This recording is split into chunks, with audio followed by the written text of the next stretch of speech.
paling-paling juga kalau ketemu kayaknya jabat tangan, Bang. Ya, mohon maaf sebelumnya sambil bilang sorry bos. Gue minta maaf ya, yang namanya orang lagi emosi, tersulut emosi kan biasanya ngomong kemana aja. Mohon dimaklum lah gitu kan. Kita sama-sama temen gitu. Gue baru kelihatan video ada orang mau ngajar gua, katanya mau ajar gua lu. Farhad Abbas, lu mau ajar gua? Lu kasih tahu lokasi lu di mana sekarang, gua samperin, lu hajar gua di situ, gua mau lihat. Ya, kan gua mau dihajar. Gua bilang kasih tahu lokasi dan waktunya. Ntar gua samperin, hajar gua di situ. Tapi jangan ini ya, jangan belok-belok hajar hukum ya. Jangan, ajar bener laki-laki. Iya dong. Tuh, Bang Farhad sudah diterima tantangannya langsung oleh Denny Sumargo. Silahkan Sherlock lokasinya agar nanti Bang Densu langsung nyamperin gitu loh. Nih kalau cowok kayak gini Bang, nggak perlu banyak omong-omong gitu loh. Nggak perlu banyak bicara, langsung aja gitu. Eksekusi lah istilahnya ya. Oke guys, yang nggak tahu permasalahannya gitu ya. Kemarin kan Farhad Abbas ini sempet nantang Denny Sumargo, bukan nantang sih sebenarnya.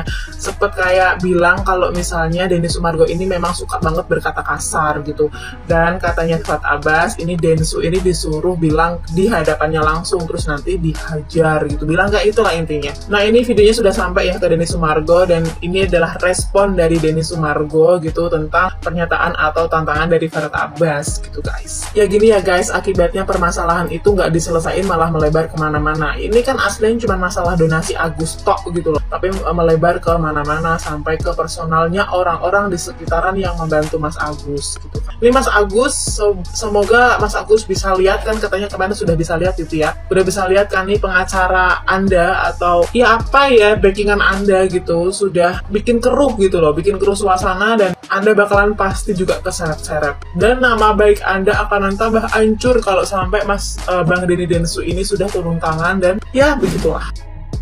Melihat video Densu yang menerima cabaran tantangan Farhad Abbas yang katanya mau menghajar dia.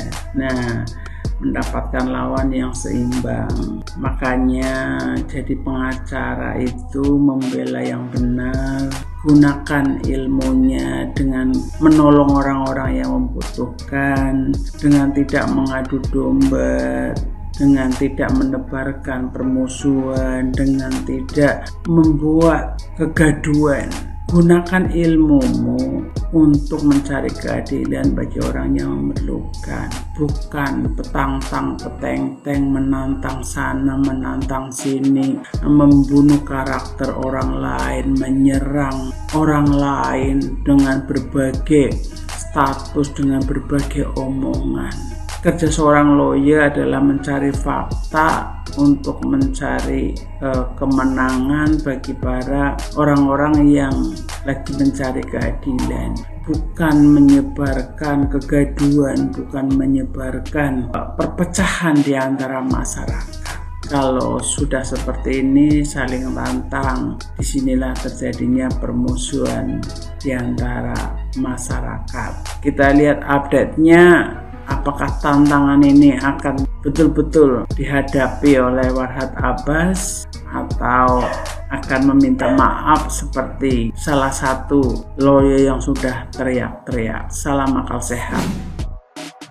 Ya, feeling saya mah paling-paling juga kalau ketemu kayaknya jabat tangan, Bang. Ya, mohon maaf sebelumnya sambil bilang sorry bos. Gue minta maaf ya, yang namanya orang lagi emosi, tersulut emosi kan biasanya ngomong kemana aja. Mohon dimaklum lah gitu kan. Kita sama-sama temen gitu.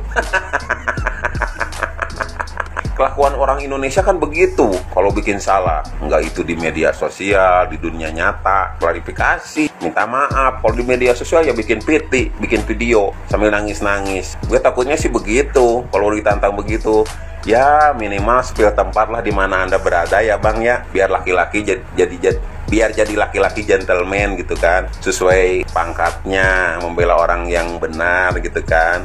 Jadi kalau misalkan memang ini sesuatu yang untuk kebenaran, spill dong tempatnya ya kan. kayaknya makan rame nih. Nih gara-gara si Agus nih, Gus. Gara-gara ulah lu tuh ya, banyak orang yang jadi korban. Teruntuk para lawyer, advokat, atau pengacara, whatever you name it, dengerin. Di balik kisruh perkara Agus ini, ada satu hal yang menurut saya sangat amat saya sesalkan, yaitu adalah perilakunya pengacara. Kenapa seorang pengacara yang dimana dia adalah praktisi hukum, kenapa tidak berfokus pada apa yang sedang ditanganinya aja? Tapi kenapa harus membawa-bawa masalah pribadi, urusan pribadi? Contohnya apa? Yang satu bahas yang satu lagi bahas plastic surgery. Saya tidak membenarkan yang masalah narkoba. Tapi bagi saya, yang Bapak bicarakan ini agak maksud saya gini ya Pak, kalau memang betul Bapak memiliki, kan di interview tersebut Bapak bilang, apa perlu saya bongkar gitu ya. Udah gitu Bapak juga mention kalau Bapak punya bukti nih. Kalau memang Bapak punya bukti, kenapa nggak Bapak teruskan saja laporan tersebut Pak? Kenapa harus berkata kalau, oh ya, kalau misalkan laporan itu bohong berarti akan saya pidanakan. Kenapa harus menunggu bohong atau tidaknya Pak? Udah gitu juga satu hal Pak, Bapak ini praktisi hukum, Bapak otomatis belajar hukum, Bapak tahu yang namanya asas praduga tak bersalah. Nah, kalau misalkan belum ada putusan pengadilan tapi Bapak sudah gembar-gembor ke sana kemari, apakah itu tidak namanya pencemaran nama baik? Apakah itu namanya tidak penyebaran hoax? Apalagi pihak sana sudah mengatakan kalau itu negatif hasilnya. Hasilnya udah keluar, hasilnya negatif, ditanyakan sekarang malah mempertanyakan balik. Loh, pada saat waktu itu kan saya mempertanyakan pada audiens. Tunggu Pak, saya bukan ahli bahasa, saya hanya orang atau manusia yang belajar bahasa Indonesia dari lahir. Yang Bapak pertanyakan itu adalah perlu Bapak bongkar atau tidaknya kalau si orang tersebut memakai, atau Bapak mempertanyakan ke audiens kalau orang tersebut pemakai atau tidak. Itu pertanyaannya Pak. Karena dua hal tersebut berbeda tuh Pak. Tambahan lagi, yang sebelah bahas plastic surgery. Saya tanyakan, apa korelasi dari plastic surgery dengan kasusnya Agus ini? Apakah perlu membahas hal tersebut? Apakah plastic surgery itu dilaksanakan dengan uang untuk Agus tersebut? Apakah plastic surgery itu menjadi barang bukti untuk Agus tersebut? Tidak kan? Kalau memang jawabannya tidak, terus kenapa harus membahas sampai ke sana? Satu hal lagi, apakah plastic surgery yang dilakukan oleh orang tersebut ilegal? Jadi pesan saya sebagai advokat, sebagai lawyer, sebagai pengacara, whatever you name it, itu kan sebuah profesi. Otomatis ada kode etik. Alangkah lebih baik, kan bapak-bapak ini sudah pada senior ya, mengapa tidak mencoba untuk menjaga martabat profesi tersebut? Saya sangat amat menyayangkan hal tersebut sih Pak. Ayolah, maksud saya itu kita boleh membela orang, tapi tanpa harus menjatuhkan orang lain Pak. Apalagi menjatuhkannya itu dengan urusan-urusan pribadinya. Jadi saya harap bapak-bapak ini ataupun siapapun yang terlibat dalam kasus tersebut bisa lebih bijak. Jangan membawa-bawa urusan pribadi, apalagi yang istilahnya belum ada putusan pengadilan, yang belum ada laporan jelasnya, yang tidak ada sangkut pautnya dengan korelasi permasalahan Agus ini. Ayolah, kalau misalkan dibilang ya jangan didengar, jangan dilihat, gimana caranya? Saya tinggal di sini, otomatis sosial media, orang-orang sekitar saya membicarakan hal ini semua. Dan jujur itu membuat saya geram dengan perilaku-perilaku hal tersebut. Kayak sekolah udah capek-capek, jadi ayo harap dijaga martabatnya, dijaga profesinya. Ya tolonglah